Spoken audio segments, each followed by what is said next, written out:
Hello students, welcome to our channel RSP Study Center. Okay, so dinini video jagan optics part ni class 10 ni law of reflection part ni.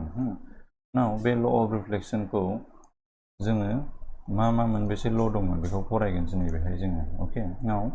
practically बुजिनानै लानोसै जोङो law of reflection आ मारै जायो. Okay, so suppose आं मोनसे mirror लाबाय. mirror बेयो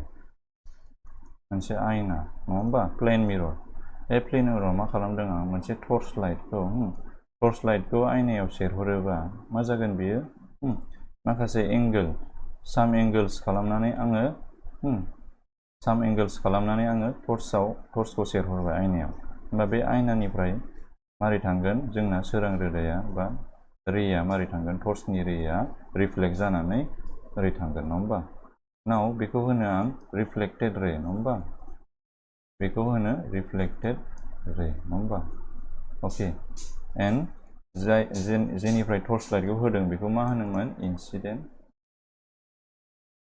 ray नङा होमबा incident ray होनो बेखौ Now law of reflection आ मा जागोन दानिया नायसै दाना हमनानै लाबाय आं suppose बे मिरराव मिररनि थोंगोरै आं मोनसे लाइन बोनानै लाबाय बे लाइनखौ होनो नर्माल बोनानै लाबाय आं ओके नाउ नैबे नर्मालजों जानाय रोदा आरो नैबे इनसिडेन्ट रेजों फैनाय रोदा मोननैजों मा एंगल सोमजिदों मोनसे एंगल सोमजिदोंना सोमजियाखै बे एंगलनि नामा I बेखौ होनो एंगल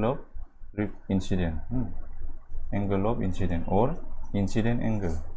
नङा होमबा दानिया नायदो नैबे नर्मालजों बोनाय लाइन आरो रिफ्लेक्टेड रे जानानै थांनाय लाइनआ मोननैजों मोनसे खना जादों बे खनानि नामा जादों जोंना angle of reflection or reflected angle okay angle of reflection okay now होमबा जोंना ल'आ मा जागोन ल'आ जागोन जोंना नैबे इनसिडेन्ट रे नंगौना नङा इनसिडेन्ट रे नाय मोजाङै नाय इनसिडेन्ट रे नैबे नर्माल गेजेरजों बोनाय नर्माल आरो रिफ्लेक्टेड रे मोनथामनि पइन्टआ नैबेयाव नांफैदोंना नांफैयो सेम पइन्टआवनो नांदोंना आरो अर मोनसे प्लेनावनो गोलैदों देट मिन्स मिररावनो गोलैदों नाउ होमबा जोंना माबाया मा जागोन ल'आ मारै जागोन इनसिडेन्ट रे मोनथामबो मोनसे लाइनावनो गोलैदों थारमाने मोनसे प्लेनावनो गोलैदों incident ray normal and reflected ray ठीक है reflected ray all lie in same plane okay नंगौना नङा same plane मोनसे प्लेनावनो गोलैदोंना गोलैयाखै गोलैदोंना नाउ नेक्स्टआव जागोन जोंना नै बेयाव जेसेबां एंगल दं बेयाव बेसेबांनो एंगल थागोन देट मिन्स 30 डिग्री जायोबा बियो 30 डिग्री जागोन ओके नाउ नेक्स्ट ल'आ मा जागोन जोंना एंगल I आ माजों इकुवेल जागोन angle R the angle of incident equals to angle of reflection बेयाव 40 डिग्री जायोबा बेयावबो 40 डिग्री जागोन ठीक है बेयाव 40 जायोबा एंगल अफ रिफ्लेक्शनाबो 40 जागोन ओके